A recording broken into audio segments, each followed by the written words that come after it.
Қайырлы таң дейін ба? Таңатпай бұл жақтан негізі өте көп адам болады деп күтіп жатқан жоқпын. Бүгін алғашқы эфир. Бұған дейін негізі бұл аккаунтта бірінші бір эфир өткізгенмін өткен жолы. Қазір енді бір ақпарат беретіндей, жұмыс жасайтындай, ойландыратындай прям күшті эфир өткізгім келіп тұр. Қанша адам қосылатын не знаю, көрейік. Таңатпай бәрібір өте көп адам тұрмайды. Точнее, көп адам кіре алмайды. Қайырлы таң, қалайсыздар? Бүгін күшті бір тақырыпты қозғағым келіп тұр. Бұл кез келген дүниені аяқтау. Яғни кез келген қарым-қатынасты аяқтап, өткенді жіберіп, жаңа нәрсені құру. Бізде осы нәрсемен шынымен де проблема бар. Себебі бізге ешкім аяқтауды үйретпейді. Хотя біздің өмірімізде кез келген істің басы бар, ортасы бар, и соңы бар да. Және оны завершать ететін бізде традиция да бар да. Понимаете, біздің салт дәстүрде, немесе мектептегі, жаңағыдай универдегі, жұмыстағы әрбір процесте басы, ортасы, аяғы бар. Жазып отқандарыңыз сәл кейінірек оқимын. Айтатын тақырыбымды айтып алайын. Бұл эфирді мен бұл жақта сақтамаймын. Бұны мен сақтап YouTube'қа салам. YouTube'дан көріп отырғандар записта міндетті түрде басталмастан бұрын жаңа лайк басып кетіңдер, чтобы көп адам көру үшін. Кейін эфирді қарап болғаннан кейін пікір жазуды ұмытпаймыз. Мен ойлап тұрмын, алдағы уақытта осылай өте көп эфирға шығамын. Бізде енді әртүрлі мамандар бар, әртүрлі тақырыптағы психологтар бар. Дегенмен де психологияның өзін бір ашып түсіндіретін нәрсе жоқ. Немесе былай жасама, бүйтпе, сөйтпе деп ақыл айта аламыз. Но почему олай болып жатырған түсіне бермейміз? Біз салдарымен күресіп жатқан сияқтымыз, но себебімен емес. Причинасын түсіну керек. Любой істің себебі бар. Егер біз себебін түсінсек, онда біз салдарын да шеше аламыз. Ал егер себебін түсінбесек, онда ол іс-әрекет жалғаса береді. Оның последствиясында смыслы жоқ. Мысалы, барып біреуге ажырас болды, білмеймін, күйеуің ұрама, ішема, шегема, кетіп қалды деп айта беретін болса, ладно, ол бүгін кетіп қалды, бірақ ол екінші қарым-қатынасқа барады ғой. Ол процесс жалғаса береді. Не үшін олай болып жатыр, бірінші осыны түсініп алу керек. Кету, ол бір бөлек шешім. Және мына нәрсені бір түсіндіріп айтқым келеді. Маған үнемі дайректке келетін сұрақтар бар. Фариза ханым, мен бүйтейін ба, осылай жасайын ба, осындай жұмысқа барайын ба, бармай-ақ қояйын ба, мына жігітпен жүрейін ба деп суретін жібереді маған. Айтамда, мен біріншіден көріпкел емеспін. Саған точно осы жерге бару керек, бармау керек деп айтатындай. Точнее, көріпкелдер де точно айтады деп айта алмаймын. Екіншіден, сенің өмірің, ол по крайней мере сенің жауапкершілігін. Сен білесің ол адамды. Ол жігітпен жүріп жатқан сен, ол күйеуімен тұрып жатқан сен, ол қызбен жүрген сен. Жігіттер де маған соңғы кезде көп жазатын болып кетті. Қызым осылай айтты, осымен жүрейін ба, жүрмей-ақ қояйын ба, тастап кетейін ба, не істеймін деген сияқты сұрақтармен жазады. Жауапкершілікті біреуге лақтырмаймыз. Потом не болады? Жауапкершілікті лақтырғаннан кейін бір нәрсе дұрыс болмай қалса, маған сөйтіп айтты. Сол психологтар онша емес, солардың кесірі, соң айтқан тыңдамауым керек еді деген сияқты кейін өзін сүттен ақ судан таза етіп, мына жақты қаралап отырады. Жауапкершілік всегда өзімізде, тек біз ақпарат аламыз, ойланамыз, фильтрден өткіземіз, керек жерін жасаймыз, керек емес жерін қалдырып кетеміз. Болды. Бүгінгі айтқым келіп жатқан тақырып, бұл кез келген істің басы, ортасы, соңы болу керек. Егер олай болмайтын болса, ол біздің түбегейлі өмірімізге әсер етеді. Енді это про что? Осыны айтайық. Ең бірінші мынандай нәрсе бар. Бұл теманы бізге ешкім ашып үйретпейді. Хотя бұл база негізі мектептен бастап, наверное, үйретілу керек.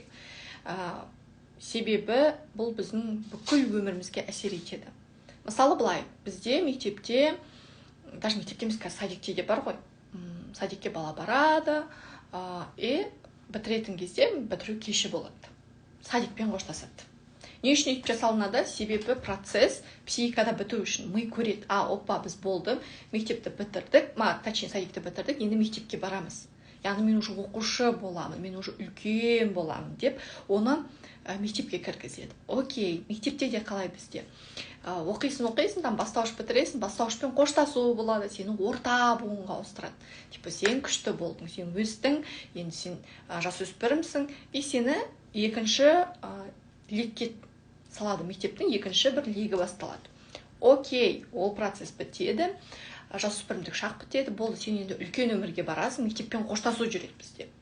Кәдімгідей выпускной болады, аттестация болады, миға көрсетіп жатыр, болды, бітті, пока, сен кетесің деген сияқты. Жақсы, бұл процесстер жүріп жатыр, бұның барлығы не үшін деп ойлайсыңдар? Бұның барлығы просто так шыққан жоқ қой. Яғни барлығы миды закрепить ету үшін процесс басталды и соны болып жатыр. Енді тағы да бар бізде, мысалы, балалармен болады. Енді бала кішкентай жүре бастаған кезде оның тұсауын кеседі. Неге? Болды, саған жүруге болады, одобрение береді, балаға разрешение береді. Бала қабылдайды, мен тұсауымды кесті, барлық жоғын шапалақтайды, молодецсің, күштісің, болды, жүруге болады деген одобрениені ол социумнан алады. Ата-анадан алады, ұл балалар бар, мысалы, сүндетке отырғызады. Болды, сен үлкен жігіт болдың деген нәрсені айтады, көрсетеді, сезіндіреді, миында закрепить етеді, миында оның қалыптасады. Яғни адам әрбір істің басы, ортасы соны болып жатыр ол үшін. Әрбір істі закрепить етіп көрсетіп беріп жатыр. Қыздар да қалай, қыздар мысалы тұрмысқа шығатын болса, оған ұзату деп жасайды. Понимаете? Яғни сен болды, міне біттің, сен енді қыздық, яғни қыз кезінде өмірің бітті, енді сен үлкен отбасылық өмірге барасың. Процесті бітіру үшін ұзату жасайды, сырға салады, құда түседі, процесті көрсетіп жатыр, жаймен дайындайды, ұзату болады, үйлену тойы болады. Қызға да жігітке де бұл процесс бітті, яғни сенің бойдақтық өмірің бітті, жаңа этап басталып жатыр, мимен көрсетеді, социуммен одобрение береді. Барлық туған туысқандар келеді, барлығы келеді, құттықтайды, көреді, одобрение береді. И осылай біздің миымыз всегда закрепление алып отырды. Енді мынандай нәрсе бар. Жақсы, бұл процесс жүріп жатыр, бірақ кейбір адамдар эмоционалдық тұрғыда процесс бітпей қалады. Бұл физикалық тұрғыда маған көрсетті, бітті да, мысалы, мектеп. Но кейбір адамдардан, мысалы, сұрап сөйлесетін болсаң, өміріңде ең күшті кезеңді айтшы десең, бірі мектеп кезін айтады. Вот мектепте күшті, беззаботный, жақсы, сол бала кезі рахат еді. Вот қазір проблема көп, қазір жұмыс, там кредит, жұмыс, анамнан бітіру керек, бала деген сияқты. Айтады, вот сол кездерім күшті еді. Яғни адам өзін эмоционалдық тұрғыда сол кезде тастап кеткен, ол бері қарай жетіп жатқан жоқ. Қазіргі моменттің де жаңағыдай жақсы тұсын, соны бір наслаждаться етіп сезіне алмайды, ол бала кезін көбірек ойлайды. Немесе бір адамдар бар, вот студенттік кезім күшті еді, керемет еді деген сияқты студенттік кезін ғана еске ала алады, ал қазіргі моментте сезбейді. Немесе керісінше болуы мүмкін. Вот мектеп кезі маған самый болезненный момент болды. Буллинг жасады, маған барлығы тиісті. Мен жек көрем, мектепте еске алғым келмейді. Мен мектеп туралы вообще айтылған қаламаймын. Менде прям раздражение жүреді деп айтады, да? Бұл жерде де суть в чем? Яғни процесс бітпеген. Менде эмоционалдық сол жерде боль болған, мен ол нәрсені жаппағанмын. Тіпті жақсы мектеп, универді айтпай-ақ қойғанда жұмыс орындары болады. Мысалы, былай келеді. Мен алдыңғы жұмыс орнымда, мен бастам онша емес болған. Жаңағыдай еңбек ақымды дұрыс бермеген, мені бағаламаған, мен жұмыстан шығарып тастады, вот мен сол үшін кеттім деген сияқты нәрсені айтады. И ол нәрсе екінші жұмыс орнында да қайталанады. Неге олай болады? Себебі ол бітпеген процесс біріншісінде бітпей қалған дүние, и ол екіншісінде де бітпейді. Түсіндіре алдым ба? Яғни біріншісінде бітпеген дүние, ол екінші дүниеге алып келеді. Немесе қарым-қатынаста кім өзінің бұрынғы қарым-қатынасын жаман қылып айтады, мен бұрын қарым-қатынасым онша емес болды, вот қызым дейтін, мені жақсы көрген жоқ, мені бағалаған жоқ, мені сыйламайтын, вот ашық-шашық жүретін, өзінікін жасайтын, сондай бір бетпақ еді деген жігіт, екінші қарым-қатынаста да қыз туралы тура солай отзываться етеді. Неге? Себебі бірінші қарым-қатынас аяқталмаған. Немесе мына қыздан да тура сол қыздың бет бейнесін көреді. Қыздар да солай, мысалы, бірінші қарым-қатынасты бітірген кезде ол жақпен дұрыс жаппаса, нүктесі қойылмаса, үтір болып кетсе, просто жігіт әмин болып жоқ болып кетсе, блокқа салып сөйлеспей байланысқа шықпай қалса, қыз үшін ол қарым-қатынас біткен жоқ, ол миында айналдыра береді. Не үшін ол өйтіп істеді, ол неге айтпады, возможно, кеп қалатын шығар, мен күте тұрайын деп оны ожиданиямен жүруі мүмкін. Неге? Себебі қарым-қатынас біткен жоқ, оның нүктесі бүйтіп қойылған жоқ, ол үтір болып қалды мида. Немесе ажырасқаннан кейін де тіпті екі жаққа кетіп бара жатыр. И там нету вот этот момент алғыс айтып, бір-бірімен бірге өткізген уақыт үшін жаңағыдай алғыс білдіріп кетпейді. Тіпті ерлі-зайыптылар, арада бала болса да, ит пен мысық болып, бір-бірін жек көріп, жаңағы берген дүниясын әрқайсысы болады. Біреу қалың малын бұлдайды, біреу дейтін жаңағы мақырды айтады, маған ананы қайтарып беру керексің, мынаны қайтарып беру керексің, біреу жаңағыдай дүниямды алып кетем дейді. Яғни ит пен мысық болады. Хотя әуел баста олар үйленген кезде біз сүйеміз бір-бірімізсіз өмір сүре алмаймыз, мен жақсы көрем деп үйленеді. Кететін кезде миссия бітті, бәлкім алатын бәлкім сабақтары бітті, екеуінің бір-бірінде өміріндегі болу керек момент бітті, либо переросли, яғни адамдар бір-біріне өсті, уже жаңа деңгейге өту керек. Возможно, сол үшін ажырасу болып жатқан шығар. Бірақ спокойно кете алмайды. Екеуінде де үлкен грузбен, үлкен ашу, ыза, ренішпен, жек көрінішпен екі жаққа кетеді. Ол қарым-қатынас тағы да біткен жоқ. Ол оны қайталай береді. Жаңа қарым-қатынасқа баратын болса да, вот этот сценарий опять повторяется. Басында күшті сүйем, күйем, өлем деп басталады, соңында тағы да драмамен бітеді. Неге олай болады? Себебі жаңағы бірінші қарым-қатынас аяқталмаған. Енді бұл не? Аяқталмаған деген дүниелердің барлығы сепарация өтпеген деген нәрсе. Яғни адам сепарациядан өту керек. Эмоционалдық тұрғыда, физикалық тұрғыдағы емес. Физикалық тұрғыда кез келген жерден кетіп қалу негізі в принципе оңай. Бірақ эмоционалдық тұрғыдан бітіру қиын. Мысалы, жұмыстан кете салу, қарым-қатынасты бітіре салу, жаңа бір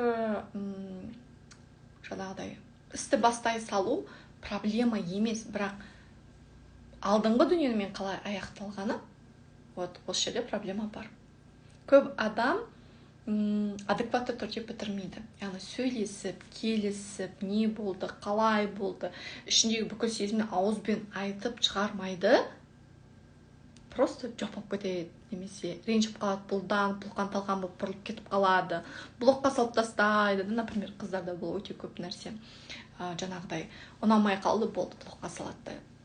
Не үшін ұнамай қалғанды айтпайды, не айтып қойды ол, не істеді, әрекет түсіндірілмейді. Мына жақта мысалы жігітке түсініксіз болып қалады, жігіт өз думкада тоже қалып кетеді. Қызда да бұл сұрақ бәрібір қалып кетеді. И сосын кеп сұрайды, маған неге абьюзер жігіттер жолға береді, неге маған келген жігіттер осындай бола береді, неге мен жігіттер жақсы көрмейді, неге маған сыйлық бермейді. Осындай бір сұрақтармен келе береді. Просто бұрынғы қарым-қатынастар нүктесі қойылмаған. Немесе мен неге бұрынғымды ойлай беремін, бывший мен түсіме кіре береді, мен неге түсіме кіре береді, ол мені ойлап жүр ма, или ол менің адамым ба, наверное, сол менің тағдырым болған шығар, мен өткізіп алдым, деп өкініп, сол үшін чувство вины сезініп, ана бұрынғы өмірге қайтқысы келіп кетеді. Бұның барлығы не туралы? Сепарация туралы. Адам эмоционалдық тұрғыда сепарациядан өту керек. Бұл ата-анамен болатын бірінші сепарация. И одан кейін кейінгі кез келген ситуациямыз уже сепарация жасап отырмыз керек. Сепарация бұл бөліну. Бөліну бұл жаңағыдай тастап кету, жоқ болып кету, вообще мысалы ата-анамен араласпай қою, оларды лақтырып кету, жаңағыдай қарттар үйіне тығып жіберу деген нәрсе емес. Бөліну бұл просто так менталды күйде, эмоционалдық күйде ажырау. бұл процесс бізде негізі естественный процесс жүретін, бірақ адам өзі тежеп тастайды, немесе ата-ана тежеп тастайды. Например, былай болады, бала дүниеге келді, ол 3-4 жасқа келген кезде бірінші сепарациясы жүреді. Бала айтады, мен өзім киімді, мына киімді мен өзім кигізбеймін деп, мен өзім таңдаймын қандай киім киетінімді, қандай ойыншық ойнайды мен өзім аламын, мен өзім таңдаймын дей бастайды. Яғни бірінші мен өзім деген басталады. Екінші этап болады, адам 12 жастарында бала подростковый периодқа өтеді, жасөспірім шақта ол айта бастайды. Мен өзім білемін, қандай әрекет жасаймын, кіммен дос боламын, кіммен дос болмаймын да, жаңағыдай қалай жүремін, қалай тұрамын, бөлмемді қалай ұстаймын, киімдерімді жинаймын ба, жинамаймын ба, заттарымды қалай жаңағыдай ие боламын, мен өзім шешемін деген нәрсе пайда болады. Ата-анаға бұл ұнамайды. Ата-аналар осы жерде баланы тежеп тастауы мүмкін. Яғни естественно болатын сепарацияны шектеп тастауы мүмкін. Айтады, жоқ, сен білмейсің, сен тудың ба, мен тудым ба, мен сен дүниеге алып келсем, по крайней мере, мен білемін деп мамасы баланы тежеп тастайды. Возможно, бала осыдан кейін, басында бунт болады, бәлкім үйден де кетіп қалады, подростковый периодта балалар айқай-шу шығарады. Осы жерде адекватты тұрғыдағы реакция болмаса ата-ана тарапынан, дұрыс баламен сөйлесе алмаса, қарым-қатынас ушығады, не бала мүлдем бетпақ болып, ата-анасын мүлде тыңдамайтын болып кетеді, сыйламайтын болып кетеді. Немесе екінші сценарийға жүреді, яғни өзінің ойын бәрін тұншықтырады да, мама сенікі дұрыс, мен сен айтқан жасаймын, папа сенікі дұрыс. Яғни өзінің идентификациясын жоғалтып алады. Өзім ойым деген нәрсе жоқ, өзіндік көзқарас жоқ, қалау жоқ, просто ата-ананың айтқанын жасай береді. Либо тек қана антисценарийға барады, үйдегілермен ұрсады, айқай керіс болады, жаңағыдай барлығын қиратады, прямо напротив жүреді. Мысалы, бұлар өте дәстүрлі отбасы болса, сол дәстүрге напротив жүретін бала болады. Немесе жаңа дінді ұстанатын бала бола ма? Менде де ондай балалар болған. Мысалы, ата-анасы ислам дінін ұстанатын болса, бала вообще Библия оқып жүр. Не үшін оқисың десе, бірандай діни күшті сенім болған емес. Мыналар жасап жатқан нәрсені мен бірге қатар жасамаймын. Олар исламға сене ма, мен басқа нәрсеге сенуім керек. Мен просто маған Библияны көрдім, болды менің айналамда сондай адамдар. И мен из-за этого оқып жатырмын. Яғни мама мен папаға ұқсағым келмейді, олардың жасап жатқан нәрселер дұрыс емес, олар маған қысым жасайды, олар мені түсінбейді, маған махаббат бермейді. Значит, олар жасап жатқан әрекеттер дұрыс емес. Там білмеймін, олардың діні дұрыс емес, олардың дәстүрі дұрыс емес, олар айтып жатқан ақыл дұрыс емес, мен өзімдікін жасаймын дейді да. Мүлдем кереғар тұсқа кетіп қалуы мүмкін. Немесе жаңағыдай өте спокойный ата-ана болады, өте андай көнбіс ата-ана болады, бүкіл туған туысқандар не айтса да деп, немесе жаңа бір нәрсе сұраса да бәрін бере береді, бала оны көреді. Былай дейді, мен ондай болмаймын. И бала ешкімге еш нәрсе бермейді. Менің қатып қалған шекарам, мен тек өзім жасаймын, өзім жеймін, өзім киемін. Күл болмасаңдар, біл болыңдар. Без разницы. Яғни напротив жағына қарай кетеді.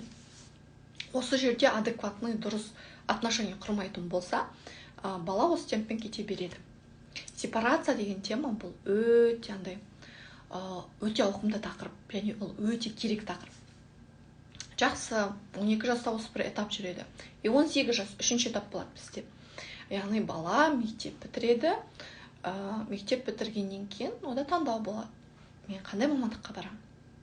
Бұл кезде бала либо өзінің таңдауын жасай алады, немесе көп жағдайда бізде ата-аналар оған ненің дұрыс, ненің бұрыс екенін айтады. Мұғалім бол, өлмейтін мамандық, дәрігер бол, самый керек мамандық. Сен айтып жатқан сурет салу, не ол сурет салған, ақша алып келе ме саған? Зачем? Немесе экономист бол, финансист бол, юрист бол деген сияқты ата-ана өзінікін пихать ете бастайды. Немесе өзінің арманын, өзі жүзеге асыра алмаған дүниесін балаға тығуы мүмкін. Мысалы, бала творческий ребенок, например. Ол бәлкім жаңағыдай өнерге барғысы келеді, актер болсын, әнші болсын, би болсын, ән болсын, бір жаққа барғысы келеді. Оған ата-ана айтады, жоқ. Әншімен жүресің ертең, там білмеймін, әр көрінген жерде ән айтып, бұл серьезный нәрсе емес, сен серьезный нәрсемен айналысу керексің. Немесе жаңағы сурет салума, ол жерде ақша жоқ, сен қай жерде отырасың, ертең суретші болып. Жоқ ондай бізде. Немесе бала ғалым болғысы келеді, бір нәрсені зерттегісі келеді. в смысле ученый болып бүйтіп отырғың келе ме? Жоқ, лучше ақша табатын, білмеймін, сен әкім болу керексің, біздің жақсы көреді қазақтар. Бастық болу керексің, сен күшті бір мамандықтың иесі болу керексің. Вот это не пойдет. Балаға разрешение бермей тастайды. Немесе бала, например, Астанаға оқуға түскісі келеді, бірақ ол өзі Қызылордада тұрады деп айтайық. Айтады, жоқ, Астанаға барғаннан кейін сен жаман жолға түсіп кетуі мүмкінсің, бір нәрсеге ұрынып қалуы мүмкінсің. Яғни гиперопекасының өзінің қорқыныштары, өзінің ойлары болғандықтан, оны балаға жаңағыдай проекция жасайды да, баланы шектеп қояды. Жібермейді оны сол Қызылорданың айналасында ғана ұстайды. Осы Қызылордада тапсырасың, болды. Сенде басқа таңдау жоқ. Осы жерде оқисың. Немесе жаңағыдай жалғыз ұл болуы мүмкін, жалғыз қыз болуы мүмкін. Сен жалғызсың, біз сені жібере алмаймыз, саған бір нәрсе болса мен оны көтере алмаймын дейді мамасы. Сәйкесінше баланы өзінің жолын жасауға, өзінің қателіктерінде өмірді үйренуге мүмкіндік бермейді, сепарациядан өтпейді, бала қалады. Мама папасын көңіліне қарап қалады. Инфантильный болады. Кейін ренжиді. Осы бала 30-ға келген кезде ренжиді. Мен балам, ол ештеңе жасамайды, мен айтпасам. Яғни заттарын даже өзі жинай алмайды. Мен айтып жүргім керек. Мынаны бүйтіп қойшы, ананы апарып тастау керек, мынаумен сөйлесу керек, мынаны жасау керек деп айтпайынша, менің балам қимылдамайды. С ним что-то не так. Неге ол ондай? Вот жұрттың баласын қарайсың, өздері жұмыс жасап жатыр, өздері ақшасын тауып жатыр. Немесе жаңағыдай, мен балам үйленбейді, менің қызым да білмеймін, тұрмысқа шықпайды, жүре береді. Неге олай? Деп ата-аналар жазады, келеді маған да. Тут вопрос про что? Яғни әуел баста балада инициатива болған кезде, баланы тұншықтырып, біз жанып келе жатқан кезде, оның отын өшіріп тастадық. Енді қалаймыз, жасы 30-ға келген кезде, ол бір өзі жұмыс жасап, самостоятельный болып, ақша тауып, жаңағыдай өзінің өмірін құрғанын қалаймыз. Енді любой ата-ана в конечном итоге соны көргісі келеді, бірақ оны көре алмайды. Понимаете, ол жоқ. Да, это не поздно, конечно, 30 жаста, бірақ 30 жаста 18 жастағыдай лапылдап тұрмайды. 18 жас, ол самый юношеский максимализммен, жастықтың прямо буы бүйтіп тұрады, адам барлығына сенеді. Ол как-то сен 18-де өзіңді бір үлкен мощный бір сила сияқты көресің, сен бәрін қазір қиратып тастайсың, жасайсың, жұлып жеп тастайтын сияқты болып көрінесің. А 25-те уже по-другому, сен әлемді вообще басқаша қабылдайсың. 30 жаста ол мүлдем бөлек, 40 жаста ол тіптен бөлек. Сен 30-40-қа келген кезде, сен 18-дегідей безбашенный бір әрекеттер жасай алмайсың, ойланбастан бір нәрсені бастап кете алмайсың, сен уже өте қатты ойлана бастайсың. Мынаны жасап көрейін ба, жасамай-ақ қояйын ба, это стоит или не стоит. Сенде жаңағыдай таразыға салу көбірек болады. Сен последствияларын ойланасың. А 18 жаста сен даже последствия саған қызық емес. Сен просто жасай бересің, бір нәрсе жасағың келіп тұр, болды, барын жасадың, қазір күшті болып кетеді деген. Сенде бір чудоға, бір күшті нәрсеге сені өте өйткені жоғарғы уровеньда левел болады да кәдімгі. Ал 30-40 жаста ондай болмайды. Даже психиканың өзі солай ғой, мысалы 25-27-ге психика қалыптасады, адам миы қалыптасады, и ол гибкий болады. Яғни қалай өзгертесің, солай адам өзгере береді.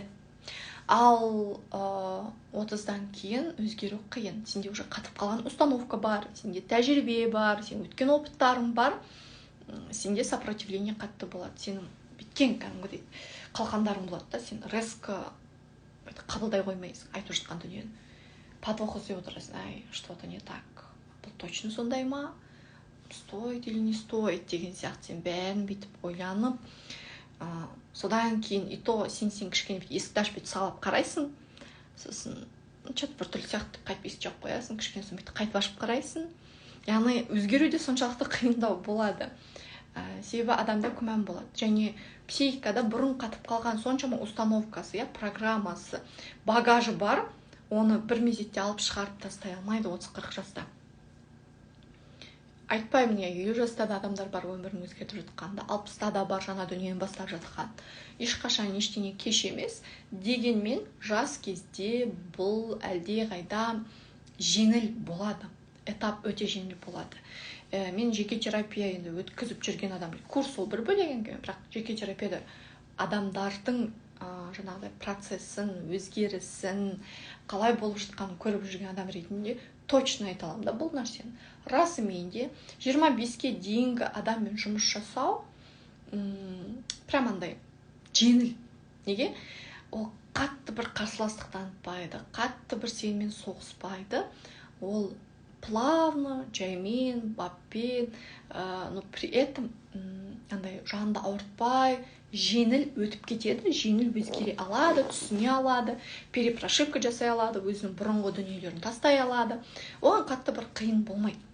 Ал когда адамда жаңағыдай 30+, 35+, там долго процесс. Неге? Адам қарсыласады, қабылдамайды, отрицать етеді, жаңағыдай сенімен там торговаться ете бастайды, потом возможно келіседі.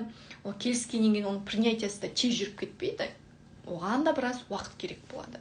Мен осы үшін айтамын, когда сен жассың, максималды түрде жастықты пайдаланып алу керек.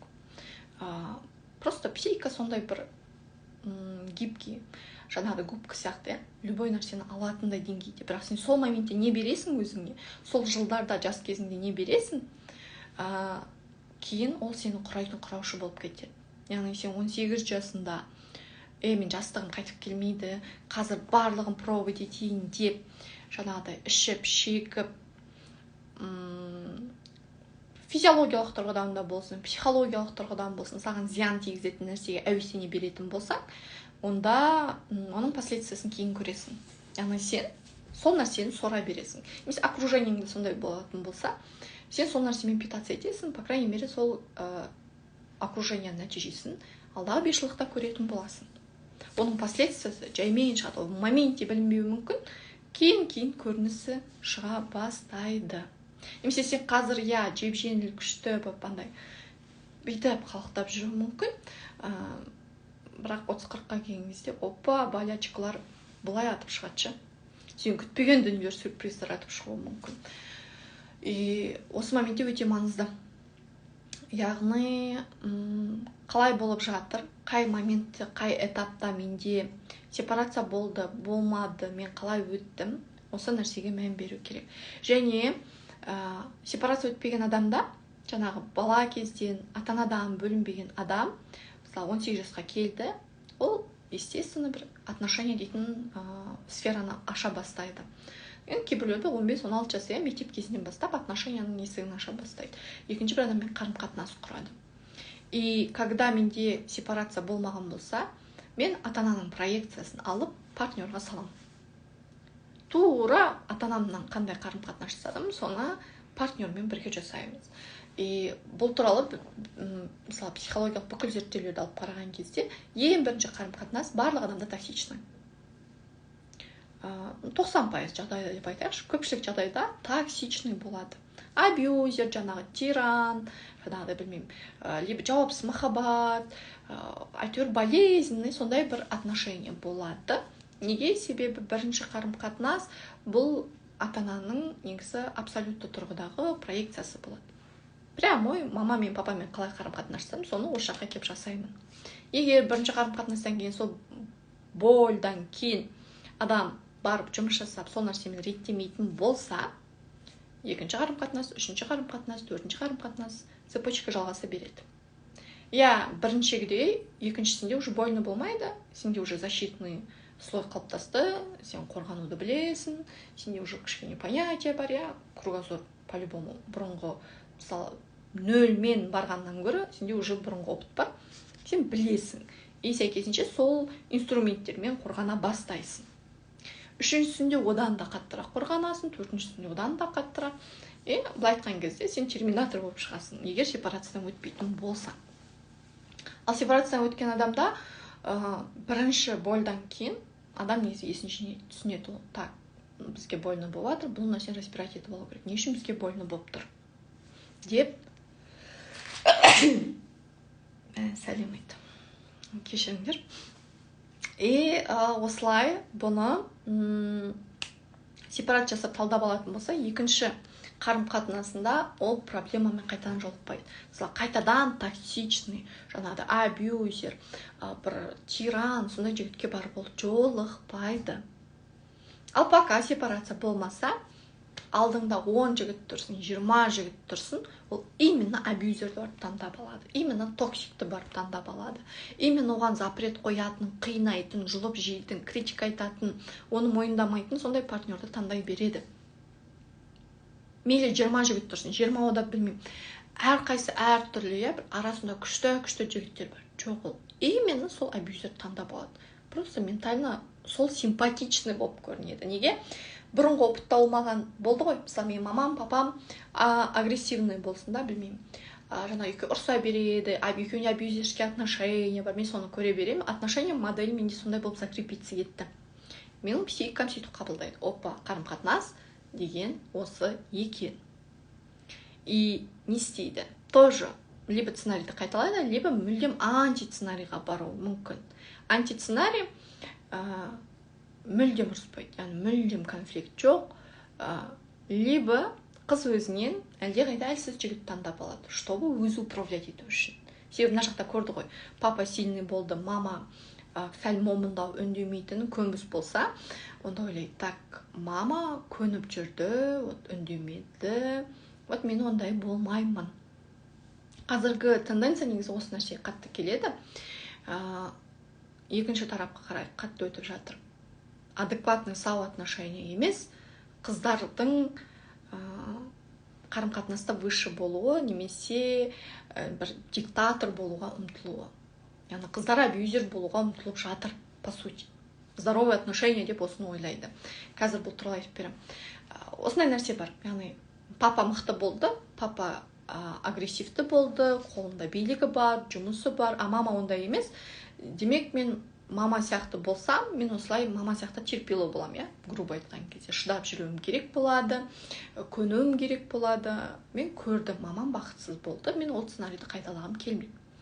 Антисценарийға барамын. Бұл жерде жігіт әлсіз, жігіт өте көп шешім қабылдай алмайды. Мен көбірек жауапкершілік аламын, мен жұмыс жасаймын, мен ақша табамын, мен мықты боламын, по характеру тоже мықты болуға тырысамын. Солай көп сөйлемейтін, айтқанға келісе беретін, сондай жігітті таңдап аламын. Бұл антисценарийға бару. Немесе просто мамамның жасағанын жасай саламын. Тура мамам сияқты боласам, либо антисценарийға барамын. Антисценарийға баруға не үшін ұмтылып жатыр деп қазір мен уверенно айтып жатырмын, айқайлап тұрып. Неге?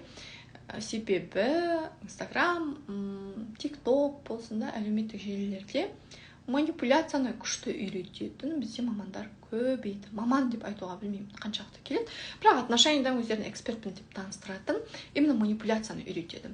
Яғни, қалай саған сыйлық беретін үйренген келсе, менің курсыма кел, охотница бол деп басталады. Немесе жаңағыдай, жігітің сен айтқан кезде қалай ақша алуға болады, жаңағыдай жігітің қалай сені жақсы көретіндей етіп қоюға болады, жігітің сенсіз өмір сүре алмайтындар қалай жасап қойса болады, қалай сен 24-те сені ғана ойлайтындай, сені ғана жаңағыдай сыйлайтындай, сені ғана көретіндей етуге болады деген нәрселер бар. Сол лозунгпен тұрған парақшалардың астында қыздар қырылып жатады. И реально көресің, я понимаю, что қыздар манипуляцияны үйреніп жатыр.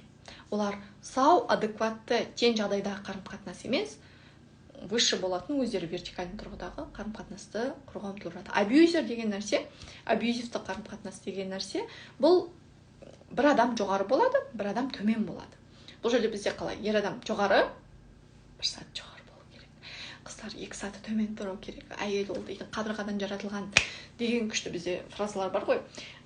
Осы кезде адам бірдей қарым-қатынас, тең қарым-қатынас құра алмайды. Ал біздің айтып жатқанымыз, айқайлап жатқанымыз не туралы? Теңдік туралы. Яғни тең партнермен бірдейміз, екеуміз де бірдейміз. Ет пен сүйектен жаралдық, екеуміздің де 2 аяғымыз, 2 қолымыз бар, 2 көзіміз бар, осылай тең жағдайда біз қарым-қатынас құрайық деген әңгімені айтып жатырмыз. А тут бізде вертикальный отношения. Ер адам высший болу керек, ол не айтса да оныкі дұрыс, ол прав, оның разылығын алу керек, ол күшті, керемет.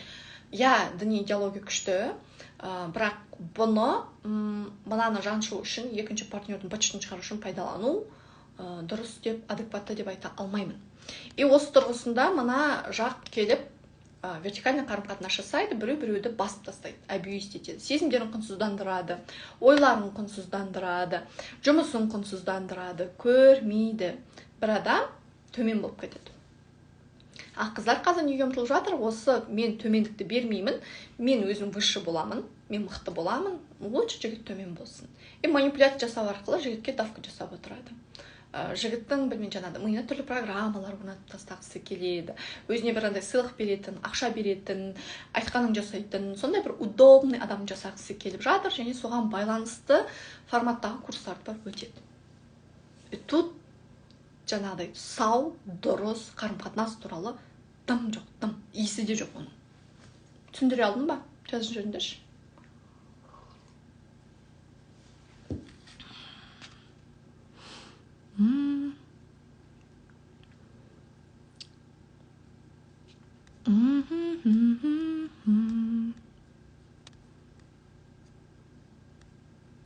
Так.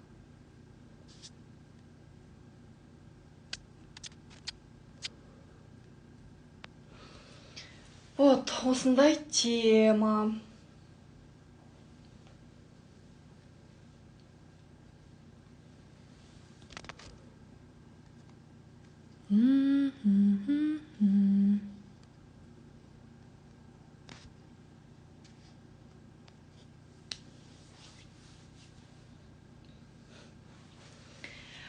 И бұл жерде қарым-қатынас қиындай береді. Егер біз тең қарым-қатынас құрмайтын болсақ, тең қарым-қатынас құру үшін, бірдей деңгейде болу үшін, бір-бірімізді жаншуға, бір-бірімізді жоқылтуға, кім круче, мен мықтымын, сен мықты емессің деп дәлелдеуге емес, өзіміздің ата-анамызбен болған опыттан бірінші бөлінуге, олардың травмасын өзімізге алмауға, олардың болып жатқан өмірін менікі деп қабылдамауға бөліну керек. Бұл бөлініс болғаннан кейін біз партнермен де жалпы кез келген қарым-қатынасты аяқтауды үйрене бастаймыз. Біз ата-анамызбен бітпеген отношенияны кейінгі қарым-қатынастарға сүйреп келе жатырмыз. Осы сүйреп келе жатқан дүниеміз бізге ауырлық алып келеді, бізге давка алып келеді. Каждый раз ол маған проблема туғыза береді.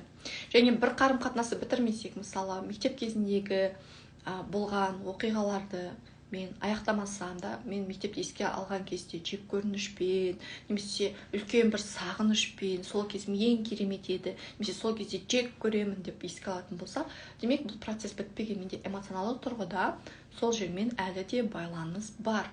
Немесе университетпен тура сондай, жұмыс орнымен сондай, болмаса мамандармен сондай. Мысалы, қазір де маған өте көп жазылатын мынандай әңгімелер бар. Мен психологқа бардым, онымен жақсы опыт болмаған, менде жаман естелік қалды. И адамның ол адамға реніші бар, ол айтылмаған, жыртылып қойылған. Мен ол адаммен тоже жұмыс жасай алмаймын, алмауға тырысам. Неге? Потому что оның кейінде маған да сондай тура реніш болады. Себебі әлгі қарым-қатынас, алдыңғы қарым-қатынас нүктесі қойылмаған, бітпеген, и ол опять екінші нәрсені іздеп жатыр. И екінші опытта, по крайней мере, тура сондай болады. Немесе жаңағыдай қарым-қатынаста больно болды, ол қарым-қатынас бітпеген, ол екінші қарым-қатынаста тура сол нәрсені жасайды. Екі аралықта перерыв беріңдер, құдай-ау, бір жігітпен жүріп болдыңдар ма, одан кейін демалыңдаршы. Жігіт деп өлмейші. Бір жігітпен жүріп болдың ба, түсініп ал, ана қарым-қатынас қалай болды, не болды, сен ойыңды қалай ұстадың, ол жігіт саған қалай әрекет жасады, не болды вообще бұл отношение? Бұл отношение маған не берді, мен не алдым, не үшін мен бұл қарым-қатынасқа бардым вообще? Жоқ, бізде біткеннен кейін автомат түрде екіншісін бастау керек. Кейбір қыздар сондай нәрсе бар, запасной варианттар өте көп. Біріншісі бітті, екіншісімен жүреді, екіншісімен бітті, үшіншімен жүре салады.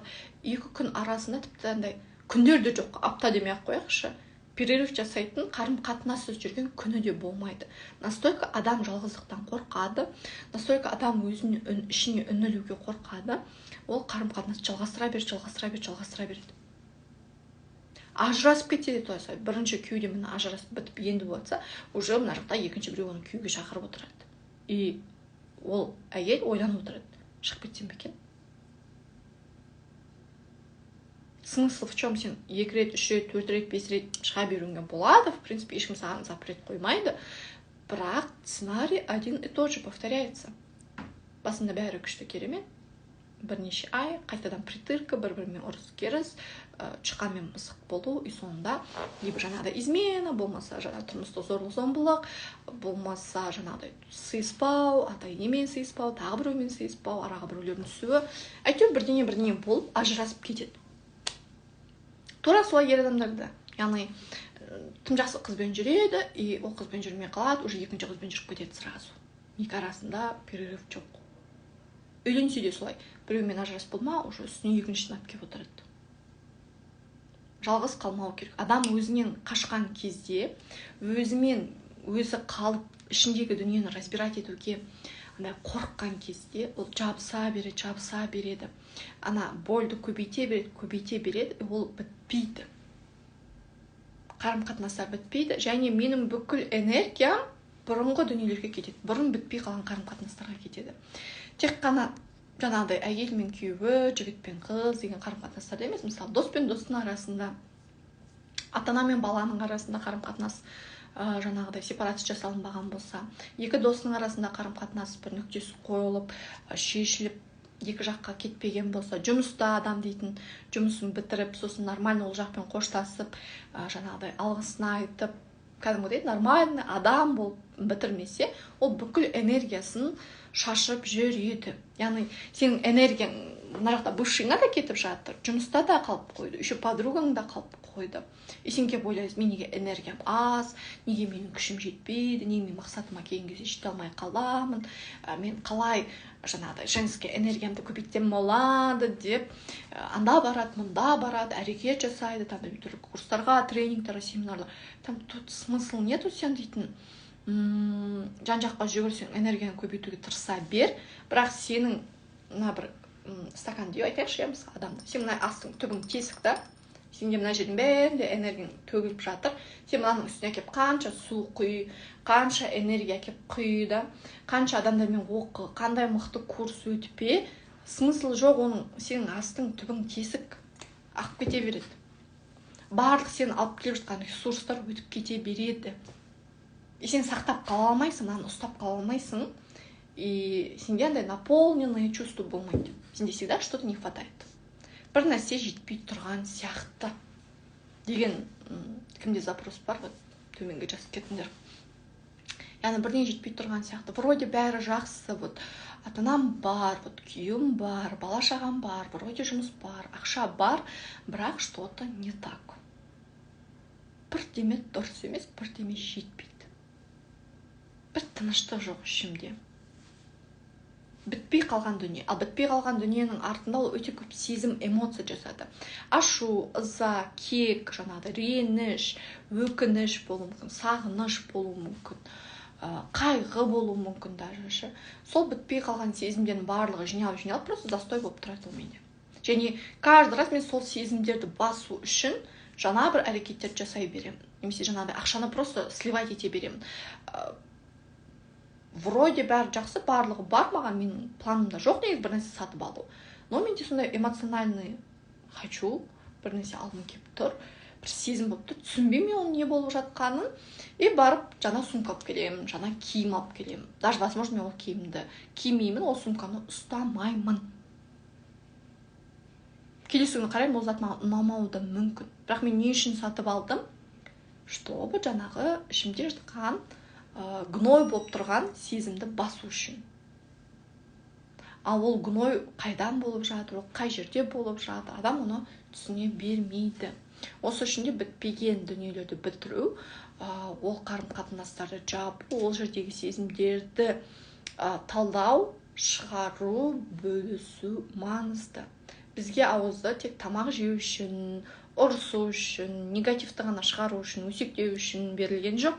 По крайней мере, өзіміздің ішіміздегі дүниелерді бөлісу үшін, адамдармен коммуникация жасау үшін, байланыс орнату үшін берілді. Байланысты біз басын ойланамыз, мысалы, қарым-қатынас құратын кезде басында бәрі күшті, даже дос болсақ та, дос болған кезде де жаным күнімде бәрі күшті болып дос болады ғой басында. немесе жаңа жігіт пен қыз болып жүре бастаған кезде де бәрі бүйтіп күшті, мәдениетті, сыпайы, инабат, ибалы, джентльмен болып бәрі күшті болып тұрады. Ортасында уже более-менее бүйтіп өзі қалай бар, өзін солай, по крайней мере, ұстай бастайды. А соңында таппай қаласың. Яғни басын бастауды білеміз, және басын бастауды біз үйренеміз. Кітаптар оқимыз, курстар оқимыз, жаңағыдай түрлі видеолар, подкасттар қараймыз, бәрін басын күшті бастаймыз.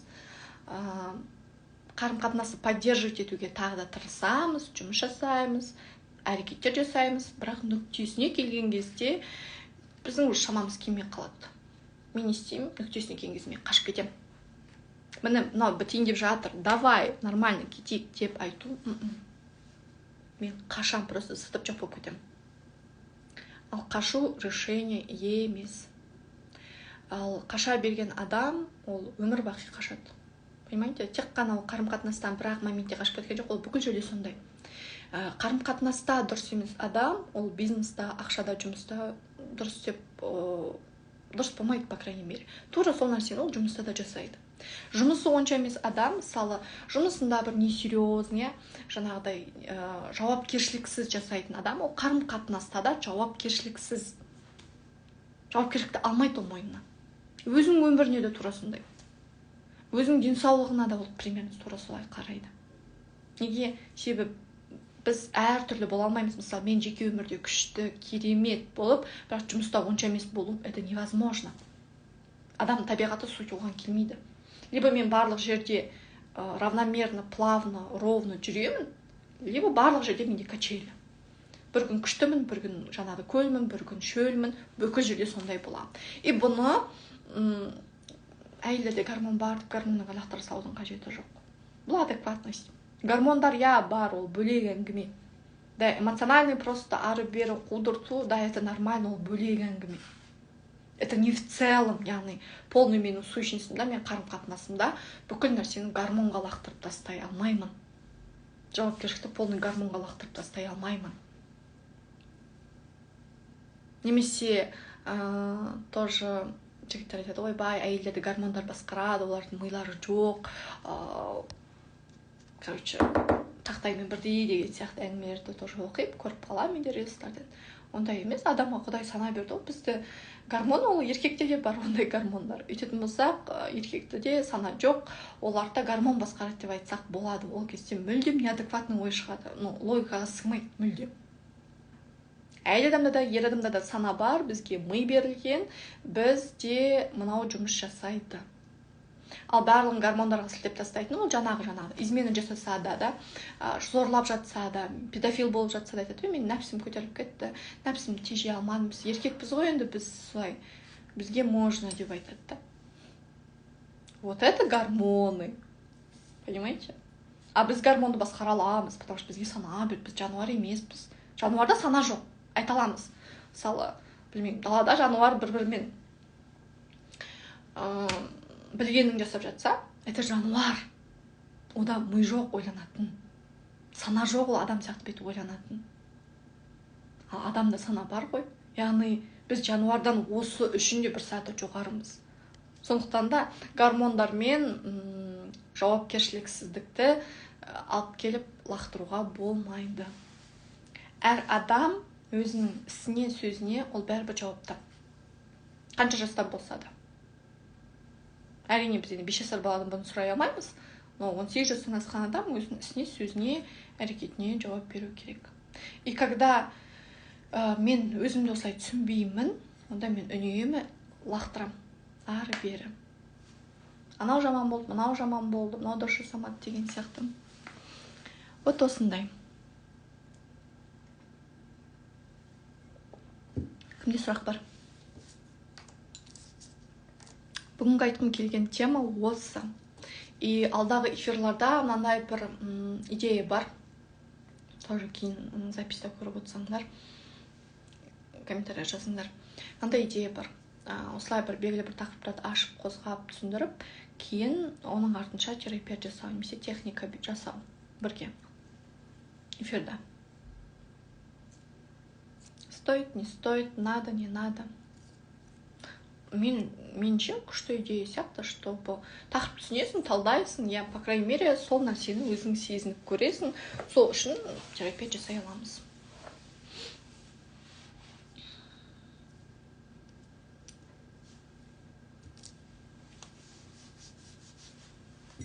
Кері байланыс бермейсіңдер ма?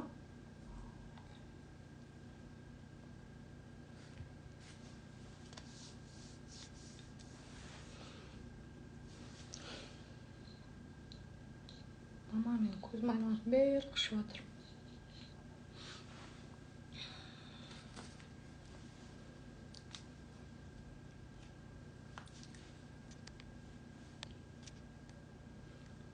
Демек, бүгінгі бізде осы. Бүгінгі эфирді аяқтаймыз. Мен телеграм-канал бар, если сол жаққа өтсеңдер болады.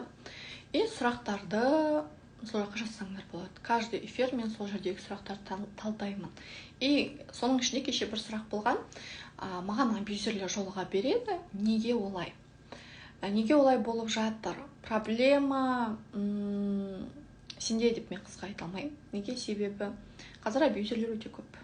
Мәселе қазір жігіттерде болып жатыр.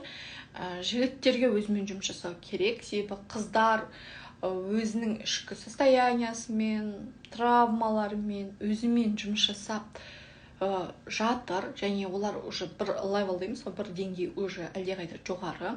Осознанность жағынан қыздар алға кетіп қалды. Қыздар ақшада тауып жатыр, қыздар жұмыста жасап жатыр, қыздар үйді де, көлікті де барлығында өзі алады. Бизнеста жүрген қыздар, қазір кез келген торговый домға кіріш көбірек қыздар жүреді.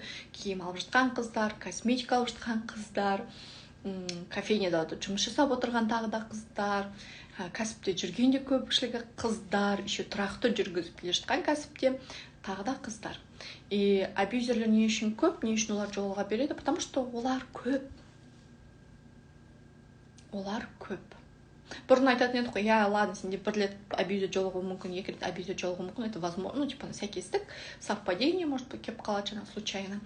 Ал үшіншіден бастап, наверное, сен өзіңмен жұмыс жасауың керек деп айтатын болсақ, қазір просто 10 жігіттің біреуі ғана нормально, адекватный болуы мүмкін, 9-ы точно абьюзер. Травмаға толы, самооценкасы төмен, за счет қызды жаңағыдай гнобить ету арқылы, төмендетіп, унижать ету арқылы өзінің самооценкасын көтереді. Жаңағыдай еркекпін деп сөйтіп кеудесін ұрғанды жақсы көреді. Сондықтан да жігіттерге қазір өзгеру керек, оқу керек, даму керек. Тек қана бір бағытта емес, мысалы, тек қана ақшаны оқып, немесе тек қана өзінің проф саласында ғана емес, немесе тек қана діни тұрғысында да емес, психологиялық, менталдық күйде оқу керек, даму керек, өзімен жұмыс жасау керек. Егер бұндай болмайтын болса, просто олардың саны көбейе береді. Және мәселе қыздарда емес. Абьюзер жолыға береді, демек сен өзгеру керексің деген сөз емес. Просто қазір жігіттердің көпшілігі абьюзер. Олар өздерінің состояниясымен, өздерінің ішкі дүниесімен, не болып жатқанымен жұмыс жасамайды. Вот сепарация тақырыбы ер адамдарға қазір тіптен көбірек керек. Көпшілігінде сепарация жоқ. Мысалы, жасы 25-те, 30-да ол әлі де әке-шешесімен тұрады. Это неадекватно. Папа мамасына айтқанымен жүреді. Немесе жаңағыда кеше айттым ғой, мамасынан бензинға барып ақша сұрайды. Пенсияларын алып отырады. Мамасының пенсиясын барып темекі алады. Это же ужасно, сен жасың 30-да. Даже 18-де это уже ұят болу керек. 18-де сен өзіңнің потребностарыңа, қажеттіліктеріне мамадан барып, алып соның ақшасына әрекет жасау, бұл ұят болуы керек. Вот. Или болмаса жаңағыда үйленіп алады да, әйелін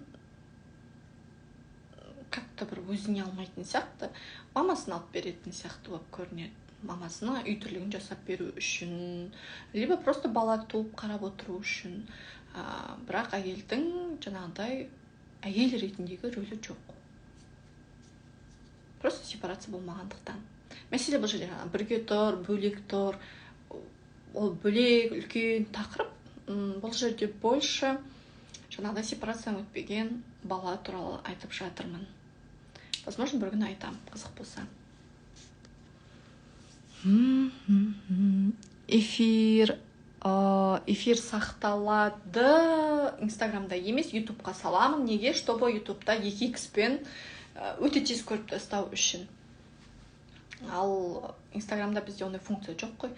Сәйкесінше адамдардың терпениесі жетпейді. Менің өзім де терпением жетпейді біреудің бүйтіп эфирін қарауға. Я думаю, ютуб лучший вариант.